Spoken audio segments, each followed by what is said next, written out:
If you look at the map of the United States today, and you look to the west of the state of Georgia, you see the states of Alabama and Mississippi.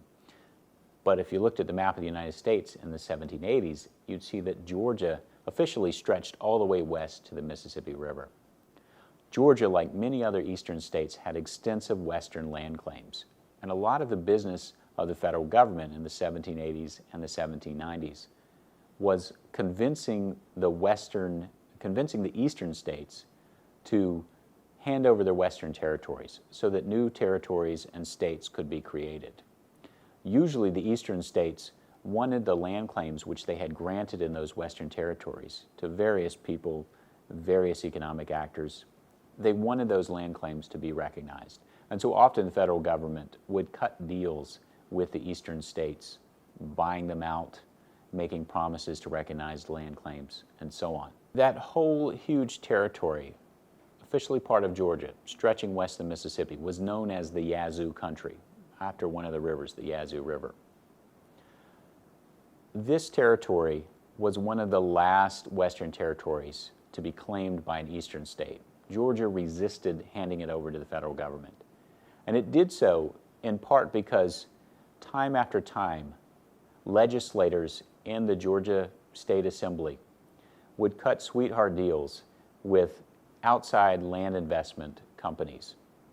They'd sell off huge chunks of that territory for very low prices, and they would usually get a bribe out of it for themselves.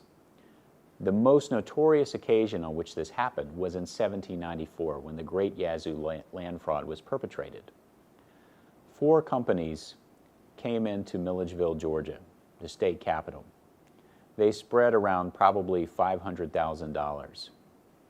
And they also paid an official price of another $500,000 to the state of Georgia. In return, they got 40 million acres, almost all of present-day Alabama and Mississippi, at a ridiculously low price. Now, when they heard about this, the citizens of Georgia were furious.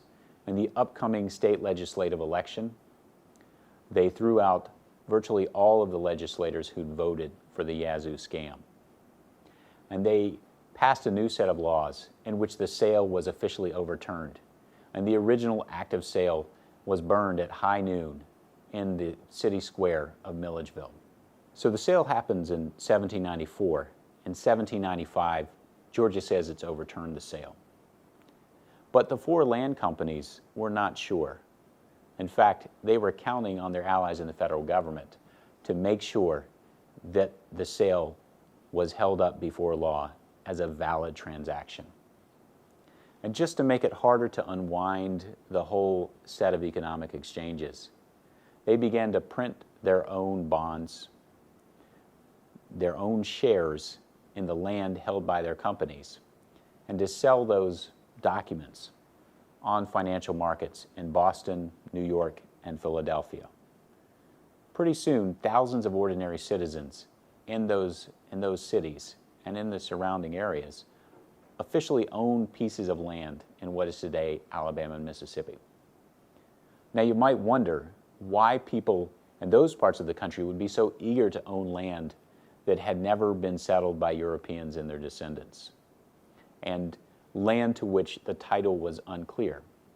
And the reason why they wanted to do that was because everybody understood that those parts of the United States would be settled by slave labor, and they would be turned into plantations.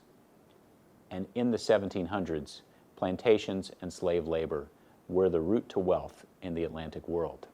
So that's what investors were buying. They were buying shares in the future plantation-generated wealth of slave states. So how are the developments I just described analogous to the terrarium I talked about earlier? You know, the description of an environment in which one organism goes into a spiral of runaway growth and consumes all of the resources it needs for its own survival, leading to collapse.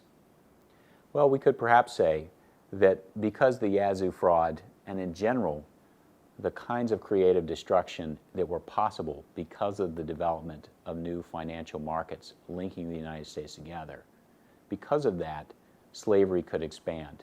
And slavery was perhaps unsustainable as an economic system. maybe it was unsustainable. We'll talk about that more later, and we'll debate about it too.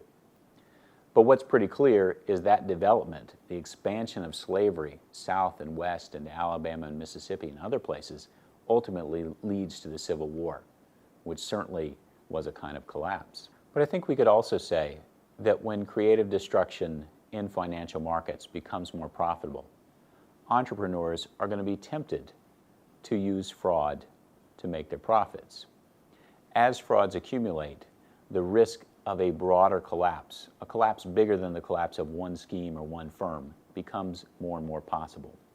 And you saw this repeatedly in the northeastern financial markets between 1790 and the 1810s.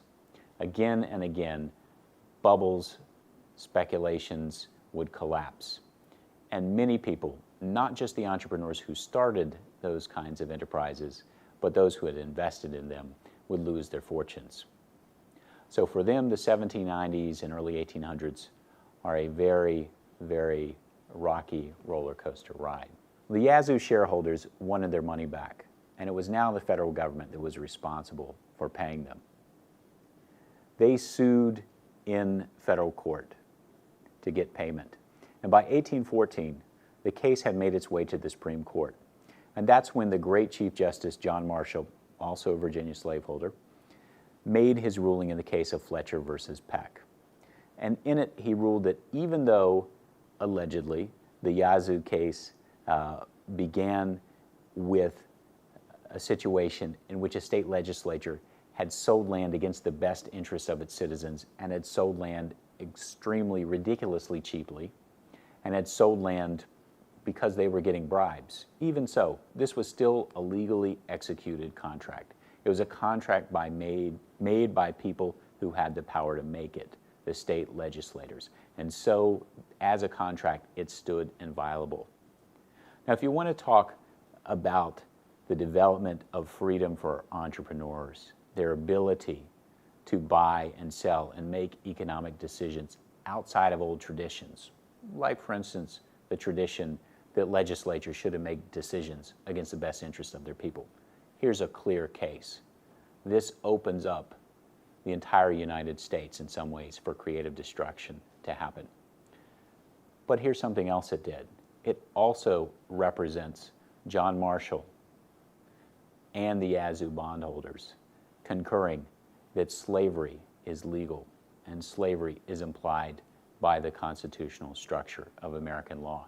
Because slavery, too, was a kind of contract. When somebody bought a slave, they were entering into a contract. And even someone who inherited a slave was, in a sense, the heir of a much earlier contract, purchasing and selling a human being. So if you made contracts superior to everything, you were also making slavery potentially legal forever.